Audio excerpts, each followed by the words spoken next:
Iginit ng Public Attorney's Office na may mali sa paraan ng pag-aresto ng mga pulis sa mga magsasakang sangkot sa protestang nauwi sa Karahasan sa Kidapawan City. Patuloy naman ang panawagan ng tulong ng mga magsasakang hindi pa rin nakakauwi hanggang ngayon. Ang mainit na balita kanina sa Lima Refran. May buntis, may lola, hindi namin in-expect na ganito. Luha ang sumalubong sa mga taga-Volunteers Against Crime and Corruption sa kanilang pagbisita sa mga babaeng magsasaka sa DSWD Convention Center dito sa Kidapawan. Mahigit isang linggo na kasi silang nasa center matapos maaresto at makasuhan ng direct assault.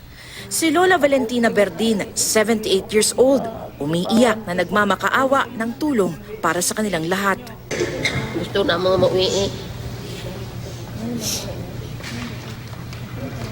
Pero ako gunang anak ko, hindi makako kapauwian. Hindi mo nala sa kasing-kasing gumam nga ako lang mag-uli. Hindi ko sila madara.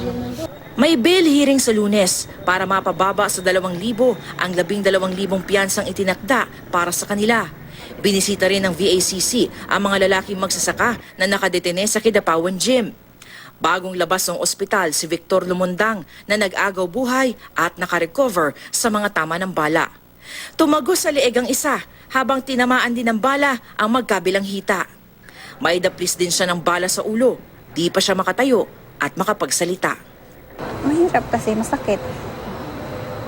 So, bakit kinasuhan nila na hindi man yun ang pagpunta nila dito sa Kidapawan, hindi naman gulo yung pinupuntahan nila dito.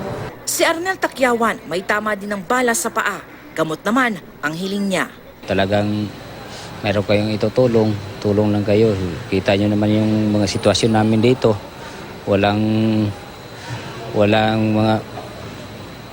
gamot na na binigay yung mga dito sa gym na to.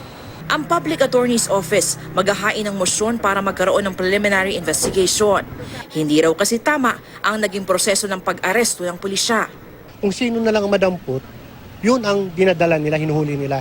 They were never informed of their constitutional rights upon their arrest. Pinag-aaralan na rin ng PAO ang mga ebidensya sa kasong direct assault with frustrated homicide laban kina Crisanto Carlum, 72 years old, at Gerardo Piquero, 66 years old.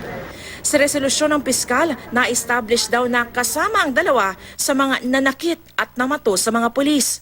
We are trying to review yung sa mga video at saka yung statement kung sinasabi nilang matatanda na nagpapalo. Kasi kung matanda na yun, I doubt if he has that capacity na magpalo ng ganun doon sa pulis na yun. Mula rito sa Kidapawan City, sa Lima Refran, GMA News.